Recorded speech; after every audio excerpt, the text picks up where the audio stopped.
Mga kababayan, ito po ang mga dahilan kung bakit dapat na pong matuloy ang impeachment trial sa February ngayong pong taong 2026. 35 days to go, dapat po yan ay ituloy na nang malaman po natin at magkaroon tayo ng closure.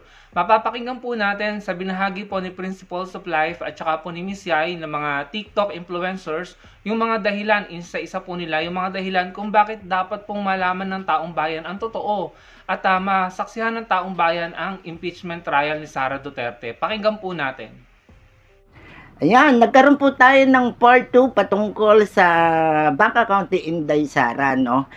Kasi nga po sa una kong ginawang content, talagang pinaliwanag ni Inday Sara na talagang lahat nga daw po ng bangkong inilabas ni Trillanes, totoo po, meron po siyang bank account. So, inalam niya raw po sa sa mismong mga manager ng bangko, bakit nandoon yung pangalan niya, ang sagot na sa kanya ng tawag nito ng mga manager ng bangko is non-existent. So, okay na yun eh. Sige, bigay na natin. Pero hindi niya nga, kasi ang gusto ko lang tukuyin sana doon is bakit hindi niya naitanggi, no? Doon pa lang sablay na siya. Ngayon, kung yung pangangatuwiran ng ng mga manager ng bangko, ano po ibig sabihin nito pag non-existent, hindi totoo or maaaring hindi nag-exist doon yung account na yon. Pero bakit po meron ganito? Pakinggan niyo po ha kung ano ibig ko sabihin. Pinuntahan lahat ng bangko at tinanong ko sila isa-isa. Actually, yung listahan ng bank account na yan, bank accounts, madami yan di ba? Noong Umamin pa, marami. 2016 na nilabas, oo. Hanggang ngayon, may file ako niyan kasi nung lumabas yan, isa-isa ko pinuntahan lahat ng bangko. At tinanong ko sila isa-isa sa mga nakapangalan sa akin at yung mga accounts. Pero talagang mga accounts doon na hindi alam ng bangko, hindi ko rin alam, pero nandoon siya sa listahan. So, tinatanong ko yung bangko, bakit may ganito? Sabi nila baka non-existent talaga yan na mga accounts. So, meron akong accounting even nung mga sinasabi nilang transactions. Ayan na, patay na. Sa bank. Ulitin natin yung parting yon. Bakit may ganito? Sabi nila baka non-existent talaga yan na mga accounts. So, meron akong accounting even nung mga sinasabi nilang transactions. Tinanong ko din yan sa Sablay. Narinig ninyo. Ang sabi niya, non-existent.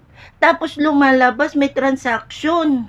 Ibig sabihin gumagana, kumbaga nadadagdagan, may galaw, may transaction nga po, may nababawasan, nadidepositohan, di ba? Kaya nga may transaction na nagaganap dun sa mga account na yun. Kala ko ba non-existent?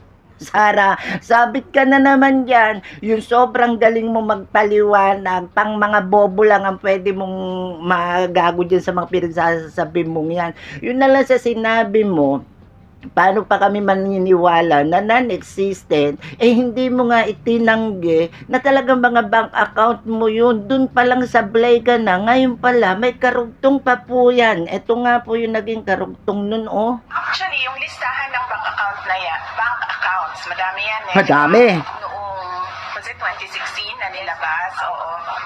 Hanggang ngayon, may file ako niyan kasi nung lumabas yan, isa-isa ko pinuntahan lahat ng bangko. At tinanong ko sila isa-isa sa mga nakapangalan sa akin at yung mga accounts. Meron talagang mga accounts doon na hindi alam ng bangko, hindi ko rin alam, pero nandoon siya sa listahan. So, tinatanong ko yung bangko, bakit may ganito? Sabi nila baka non-existent talaga yan na mga accounts. So, meron akong accounting even nung mga sinasabi nilang transactions. Tinanong ko din Ng sablay. Sablay po yun. Kung non-existent, bakit may transaction? Hindi, Sarat mo talaga. Magnanakaw. Yun na lang po masasabi ko sa kanya. Ang taong sinungaling, kapatid ng magnanakaw. Yun po, magnanakaw eh. Kaya hirap na hirap siya. Sa sobrang inaakala niya, yun naman po kasi, ang style ng mga Duterte, nasanay po sila sa Davao, na pag humarap po sila doon, kung anong sabihin nila dahil maliit lang pong komunidad yon, kaya nilang mauto, kaya nilang papaniwalain. Yung po Yun nangyari sa kanila. Masyado silang dinala ng pagiging nalula sila sa ganong sistema sa Davao na maraming bumibilib sa kanila sa Davao kahit anong sabihin nila, kahit mali-mali na po yun, nang dahil biniliban po sila masyado ng mga taga Davao, dala-dala po nila hanggang ngayon sa national. Akala naman nila makakalusot pa rin, pero ayan po, ang linaw-linaw, Sara, sabi ko sa inyo dapat hindi kayo lumabas ng Davao, pumirmis na lang kayo doon, nag-national kayo so mata ng Luzon, Visayas, Mindanao, tututukan kayo. Hindi kagaya nung sa Davao City, nabilog nyo na at nauto nyo na yung mga tao doon. Huwag sa buong Pilipinas. Ayan, ang linaw-linaw Ila mo, may transaction ka, nagnakaw ka, inaka. Yun ang pinakamalinaw dyan. Ayoko nang pahabain pa. Magnanakaw po si Inday Sara. Totoo po yung mga bank account na pinaimbestigahan at mga nakala po ni Trillanes dahil hindi naman po tinanggi ni Inday Sara. Higit sa lahat may transaction. Huwag po kayo maniniwalang non-existent mo Inday Sara, magnanakaw ko talaga. Labanan daw nitong si Sara Duterte ang korupsyon. Yan ang kanyang commitment ayon sa kanya. Sabi niya, I will fight corruption. I will continue with my anti-corruption effort. Talaga ba, Ateng? O, tingnan mo itong pinagagagawa mo sa sarili mong opisina. Anong lalabanan yung anti-corruption? Tingnan mo nga yung latest purchase nyo. O sige, tingnan natin kung ano yung pinagbibili ng iyong opisina.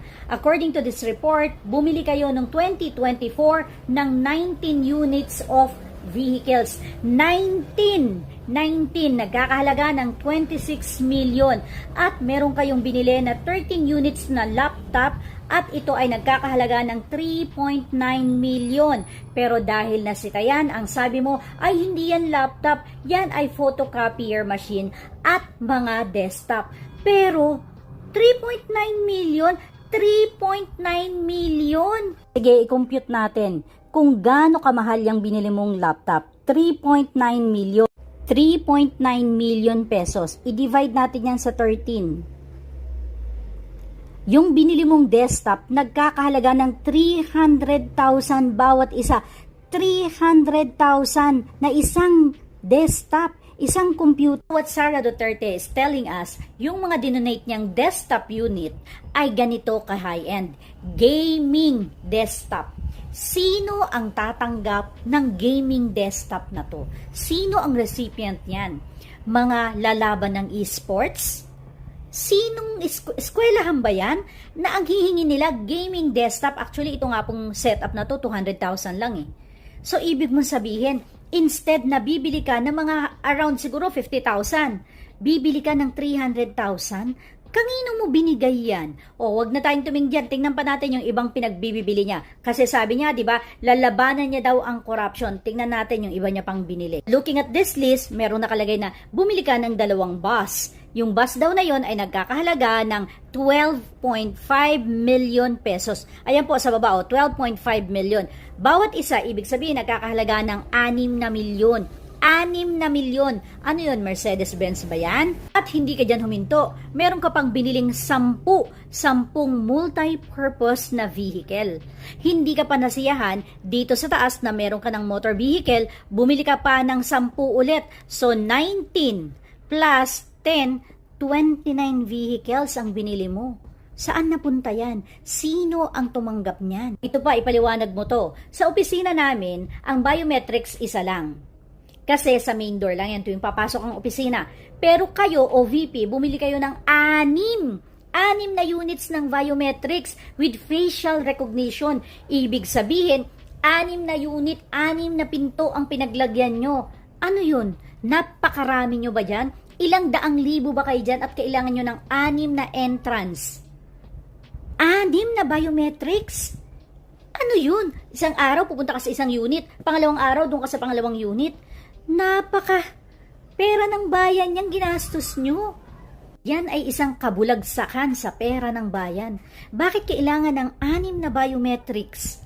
Talo nyo pa ang malalaking kumpanya, talo nyo pa ang multinational companies, mga 2 lang, 2 entrance lang, kayo 6 na biometrics. Ano yung ginagawa nyong salamin? Doon kayo nagme-makeup?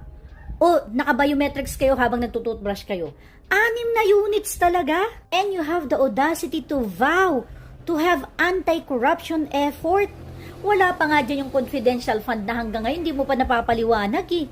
Diba? Sino si Mary Grace Piatos? O bakit mo ginamit ang confidential fund para paimbestigahan si Saldico? Diba? Bawal yun ah. O tapos sasabihin mo anti-corruption naman. Napakalaking kadelusionalan yan. Delusional ka na yata. Huy, Sarah, gising. Ayun mga kababayan, narinig nyo naman po yung paliwanag nila. Nagpapasalamat po tayo kay Principles of Life at saka po kay Miss Yai. Pwede nyo po silang i-follow sa kanilang mga TikTok account dahil talagang nagdi-discuss po sila ng mga importanteng kaganapan sa politika at sa bansa po natin. Yung mga binahagi po nila, yung kay Principles of Life, yung mga questionable na mga bank transactions at mga bank account ni Sara Duterte na sinasabi ni Senator Trillanes na may mga pumapasok na pera galing mga D-Lord or galing sa mga D-Lord at mga yung ang pinakahuli no, na isinuwalat ni Ramil Madriaga, di umano'y tumanggap ng Pogo Money si Sara Duterte para sa kanyang kampanya noong 2022. And yung pong mga binahagi ni Miss Yai na mga questionable, red flag at saka talaga ng mga kaduda-dudang paggastos ng pondo ng OVP at ng DepEd noong panahong DepEd Secretary pa si Sara Duterte at sa kanyang panunungkulang bilang Vice President. Mga kababayan, ito po hindi maliliit na halaga ng pera. Ito po ay malalaking halaga. Kung hindi ako nagkakamali, umabot po ng billions, no? From 2022 up to 2025 or 2024. Yan po yung mga questionable, red flags at talagang kaduda-duda. Kaya kung hindi po matutuloy ang impeachment trial, hindi po masasagot ni Sara Duterte ang mga tanong, mananatili po tayo nangangapa at maaari tayong mag-isip na talaga may nangyaring katiwalian. Kaya dapat hindi na po niya ito iwasan, harapin na niya ito. At ang panawagan po natin sa HOR na magpa-file ng impeachment kay Sara Duterte, sana po gawin niyo na ng tama at siguraduhin na walang magiging butas or walang makikitang gusot ang Supreme Court kung sakaling mag-file na naman ng petition si Sara Duterte nang sa ganun matuloy po ito. Wala naman pong masama kung matuloy yan eh. Mabibigyan po tayo ng closure at malalaman natin ang totoo. Ngayon, kung pinipigilan nyo na pinipigilan ng mga kaalyado ni Sara sa Kongreso at sa Senado, kung pinipigilan nyo na matuloy ang impeachment trial na yan, dinedeprive nyo ang mga Pilipino ng katotohanan. At mag-iisip kami na may tinatago kayong hindi maganda, na may mga baho kayong gustong pagtakpan. Kung gagawa na naman kayo ng mga bagay-bagay or paraan nyo para hindi matuloy ang impeachment trial na iyan. Ulitin ko po, hindi po biro ang mga paratang, ang mga akusasyon at may mga ebidensya po. May mga testimonya din. Yung akusasyon ni Ramil Madriaga na si Sara at saka yung asawa niya si Man Scarpio ay sangkot doon sa magnetic lifter. Ngayon may sinasabi si Pebbles Talakera na everyday daw may pumapasok na magnetic lifter nung panahon ni Duterte. Yung mga statement nila Ramil Madriaga, nila Pebbles Talakera, nila Mark Taguba, nung mga nakulong dahil dyan sa magnetic lifter na yan at yung sinasabi ni Senator Trillanes ay magkakatugma po. Hindi po ito biro. Dahil kung totoo yan, tayo po'y ginago. Winalang hiya po tayo. Palabas lamang pala ang kanilang gera kontra pinagbabawal na gamot.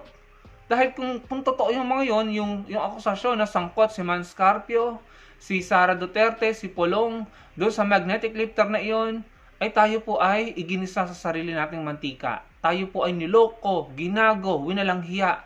Palabas lang lahat nila. Pero sila pala itong mga sangkot kung totoo. Kaya dapat po matuloy po yung impeachment trial na yan.